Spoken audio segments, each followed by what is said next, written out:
ऐसे सवाल आपके पेपर में कई सारे आते हैं। अब ऐसे सवालों के लिए हम आपको एक छोटा सा कंसेप्ट आपको बताएंगे जो आपके लिए बहुत ज़्यादा फायदेमंद होगा। क्या कहा गया है, जब एक वस्तु की कीमत में 25% कम कर दिया जाता है तो इसकी बिक्री x% से बढ़ जाती है। यदि आय प्राप्ति 20% की वृद्धि हुई है तो x का मान क्या होगा।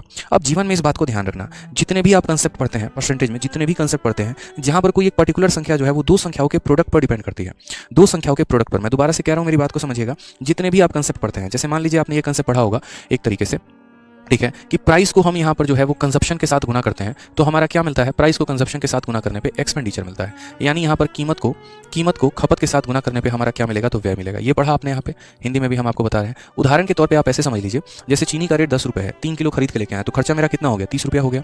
ठीक है, एक तो हमारा ये हो गया। दूसरा हम यहाँ पर ये भी वाला कंसेप्ट पढ़ते हैं, एरिया वाले क्वेश्चन होते हैं कि किसी आयत की लंबाई को इतना बढ़ा दिया जाए, चौड़ाई को इतना कम कर दिया जाए तो क्षेत्रफल हमारा इतना हो जाता है या बढ़ जाता है। यानी वहाँ पर भी आप क्या पढ़ते हैं कि लेंथ को हम जो है यहाँ पर ब्रेथ के साथ गुना करते हैं। ठीक है, तो हमें यहाँ पर क्या मिलता है, ठीक है, तो हमें यहाँ पर जो है, ठीक है, तो हमें यहाँ पर क्या मिलता है, हमें यहाँ एरिया मिलता है। तो इन सभी क्वेश्चंस के लिए जो है हमने आपके लिए एक मेथड चूज किया है। हालांकि हमने इसको भी कोई नाम नहीं दिया है, ऑफलाइन में बच्चे इसे 100 वाला मेथड कहते हैं। तो ऐसे सवालों में हम क्या करते हैं, यहाँ पर 100 मानते हैं।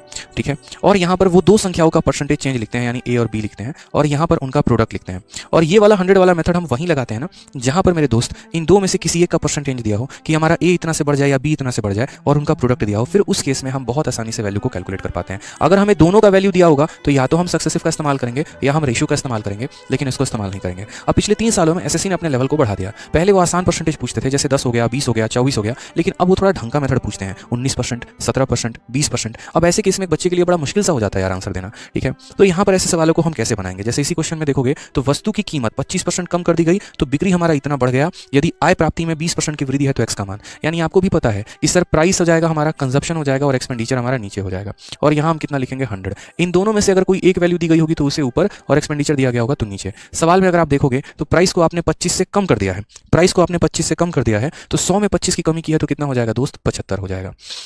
ठीक है, उसके बाद यहाँ कहा गया है कि increase in 20% in receipt of revenue, कमाई 20% से बढ़ गई। अब बोलोगे सर यहाँ तो आपने एक्सपेंडिचर लिखा है तो कमाई कहाँ से आ गया। आपको ऐसे एग्जांपल समझाते हैं। मान लीजिए एक टिकट का दाम 2 रुपये है और मैंने 5 टिकट बेचे हैं तो मेरी कमाई कितने की हुई, 10। और वो कमाई को हम कहाँ लिखेंगे, नीचे, यानी वो रेवेन्यू नीचे लिखा जाता है। तो वही बात है कि हमारा रेवेन्यू कितने से बढ़ गया, 20 से, तो 100 में हमने 20 बढ़ा दिया तो कितना हो गया, 120। ठीक है, अगर हम इन दोनों का रेशियो देखते हैं तो 15 से हमारा ये 5 बार में और 15 से हमारा ये 8 बार में। सवाल में हमसे यहाँ पर कहा गया है कि एक्स की वैल्यू क्या है। एक्स का वैल्यू का मतलब ये 5 जो है वो 8 बन गया तो कितना परसेंट ज्यादा है, तो 5 हमारा 8 बन गया यानी 3 ज्यादा है। और किससे ज्यादा है, तो 5 से, तो 3/5 इंटू सीधा का सीधा 100% मारेंगे, हमारा आंसर आ जाएगा। ठीक है, और यहाँ पर आंसर हमारा कितना हो जाएगा दोस्तों, आंसर हमारा 60%, option number B is the correct answer. Method कई सारे हैं, सक्सेसिव भी एक मेथड है, रेशियो भी एक मेथड है, बट मैं हमेशा बोलता हूँ इस वाले मेथड को ऑप्ट करो, क्योंकि रेशियो लगाओगे तो उस केस में परेशान हो जाओगे जब यहाँ 25 की जगह तुम्हारा 13% दे देगा और यहाँ 20 की जगह 19% दे देगा, हालत खराब हो जाएगी रेशियो लगाने में। ठीक है, सक्सेसिव में भी आपकी हालत खराब हो जाएगी, लेकिन ये हमेशा फ्रूटफुल होता है, हमेशा फायदेमंद होता है। जितना बढ़ जाए घटा देना, जितना बढ़ जाए जड़ जाए जोड़ देना, और हमेशा इस 5 से कंपेयर किया जाता है कि इससे ये कितना ज्यादा है या कम है। एक और क्वेश्चन पर आपकी प्रैक्टिस करवाते हैं, तब आपको समझ में और अच्छे से इस कांसेप्ट को आ जाएगा।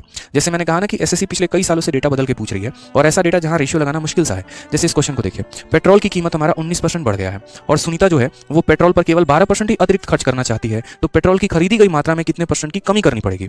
यानी एक तरीके से अगर आप देखिए तो ये आपका क्या दिया है, तो प्राइस दिया है, और इतना परसेंट ही अतिरिक्त खर्च कर सकती है यानी एक्सपेंडिचर दिया है, और आपसे यहाँ पूछा क्या है, मात्रा यानी कंजप्शन पूछा है। ठीक है, हमने यहाँ पर क्या कहा, हमने यहाँ पर कहा इसे 100 मान लो। ठीक है, प्राइस तुम्हारा कितना बढ़ गया, तो यहाँ 19 बढ़ गया, तो 100 में 19 का बढ़ा, क्योंकि देखो प्राइस या कंजप्शन जो भी होता है ऊपर रहता है और एक्सपेंडिचर नीचे रहता है। प्राइस हमारा 19 बढ़ गया तो 100 में 19 बढ़ गया तो कितना हो गया, 119 हो गया। यही कहा गया कीमत हमारा 19 से बढ़ गया और पेट्रोल पर केवल 12% ही खर्च करना चाहती है।